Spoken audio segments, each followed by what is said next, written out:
करुण देवता चिढ़ गए, गुस्सा में हो गए, तब धरती के सर्पों का आहार करने लगे। एक एक सर्प डेली करुण देवता को के लिए एक निश्चित स्थान पे जाता था। जैसे गांव के बाहर पोखरा, यहाँ करुण देवता आ जाते थे और एक सर्प घर से निकल करके आता था और उसे गरुड़ देवता खाते थे। संयोग रहा कि एक दिन एक बुढ़िया सर्पणी, बुढ़ी सर्पणी थी, उसका एक ही बेटा रहा और आज उससे गरुड़ देवता खाएंगे। आज उस बुढ़िया के बेटे को गरुड़ देवता खाएंगे।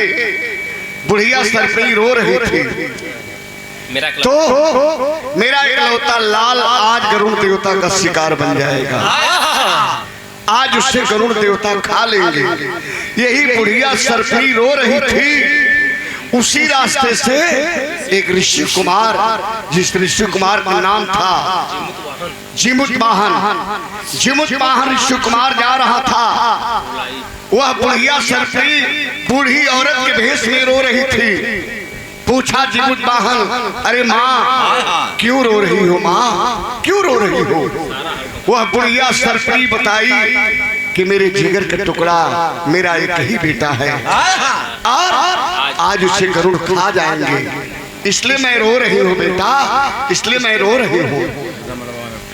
वह जिमुत वाहन ऋषि कुमार कहा, माँ आज तुम्हारा बेटा नहीं जाएगा, आज तुम्हारे बेटे की जगह पे मैं जाऊंगा और मुझे गरुड़ खा लेगा, मैं शिक्षा से तुम्हारे बेटे को बचाऊंगा। ऐ माँ तुम रो मत, तुम खुशी रहो, मैं जाऊंगा। गया ऋषि कुमार जिमुत वाहन और गरुड़ देवता जब देखा तो कहा, करे ये तो सर्प नहीं आ रहा है, सर्प के रूप में कोई मानव आ रहा है। देवता देखे तो 2-3 वार किए, अपने चोंच से 2-3 वार किए। जब कोई असर नहीं पड़ा तो गरुड़ देवता पूछने लगे, आखिरकार तुम कौन हो? उस बुढ़िया का बेटा सर्प की आज पारी थी। इतने ही में उस बुढ़िया सर्पणी का बेटा दौड़ता हुआ भागता हुआ आया और कहा, हे गरुड़ देवता आपका मैं आहार हूँ, मुझे खा लीजिए, इस ऋषि कुमार को छोड़ दीजिए। लेकिन नहीं, गरुड़ देवता कहे, तुम कौन हो? इस बुढ़िया के बेटे के रूप में तूने आया, आखिर क्या कारण था? जिमुत वाहन कहा कि हे गरुड़ देवता, उस माँ की रुआई मुझसे बर्दाश्त नहीं हुई, इसलिए माँ के बेटे के रूप में हमें आपके पास आना पड़ा। तब खुश हो गए गरुड़ देवता, कहे कि ठीक है, कोई बात नहीं, जाइए मुझसे वरदान मांग लो, वर मांग लो। तब जिमुत वाहन कहा कि वर दीजिए गरुड़ देवता कि आज के बाद आप सर्पों का आहार नहीं करेंगे।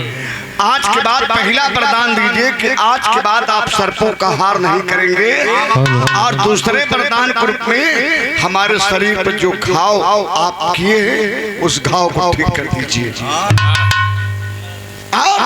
इधर माँ अपने बेटे की जिंदगी के लिए निर्जला व्रत रखी थी, वो बुढ़िया सर्पणी। तो कहना है मतारी अपने बटवा बदे का करने, कुछ बेटा ऐसा हुआ वो का करने मास्टर दाता।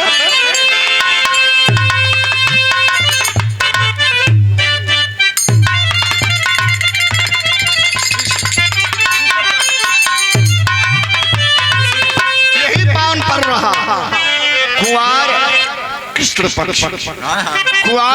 पक्ष की नवमी, उसी दिन रही बाबूजी, जिस दिन से ज्योतिया का पावन पर्व धरती इस धराधाम पे शुरू हुआ, वही माँ सर्पणी शुरू करती है अपने बच्चे की लंबी उम्र के लिए। कुआर महीना का कृष्ण पक्ष का नवमी का त्योहार आज है। तो कहना है क्या बेटा, बेटवा का शादी कैली, बेटवा का शादी कैली आयली लुगाई,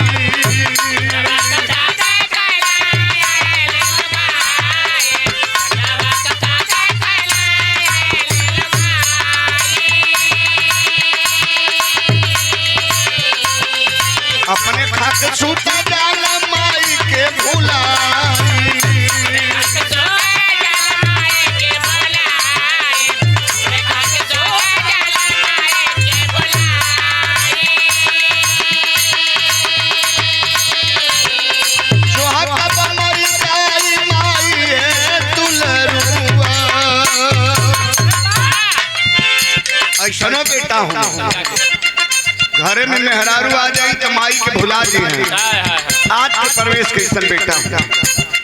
घरे में मेहरारू आ जी तो माई के भुला जी, माई बीमार है, जो हथे हमारे बेटा शहर गल हो अहे तो हमके दवाई दी है, लेकिन मेहरारू के साथ जाके पिज्जा बर्गर खात हुआ रोड पर कहीं होटल में बढ़िया बढ़िया खा पी आवत हुआ। आई है जो हथवा की बुढ़िया खोखत कहिया मर जाए। ये समाज में हर बेटों की बात नहीं कर रहा हूँ बाबू जी, लेकिन कुछ ऐसा बेटा है। लेकिन एक बात और याद रखिए, माँ तो वो है हॉस्पिटल में बेटा हो माई घरे है, कोई जाके संदेश देहलस कि तुहार बेटवा मर जाई, माई कही है कि हमार बेटवा का जिंदगी कैसे बची बाबू, ता उस संदेश दे वाला कही कि तुहार कलेजा निकाल के जाई तो तुहार बेटा बच जाई। बारे माँ एक बार माँ इनकार नहीं करती है, कहने के बच भैया हमार कलेजवा निकाल ला, ले जाके हमारे बेटा तक पहुंचा दे ताकि हमारा बेटा जी जाए, हम भले मर जाए। वो होती है माँ बाबू। तो तब माई बेटवा के नाही तुरी आवली, बचवा के खातिर कलेजवा पठावली।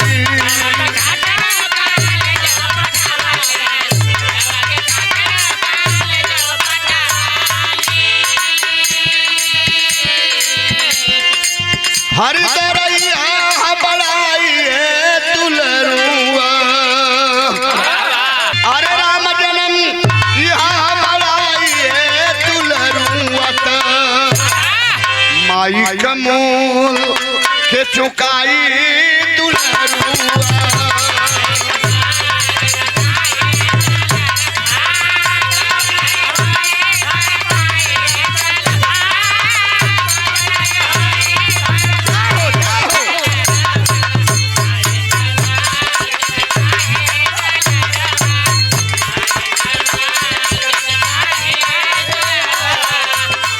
माई कमूल के चुकाई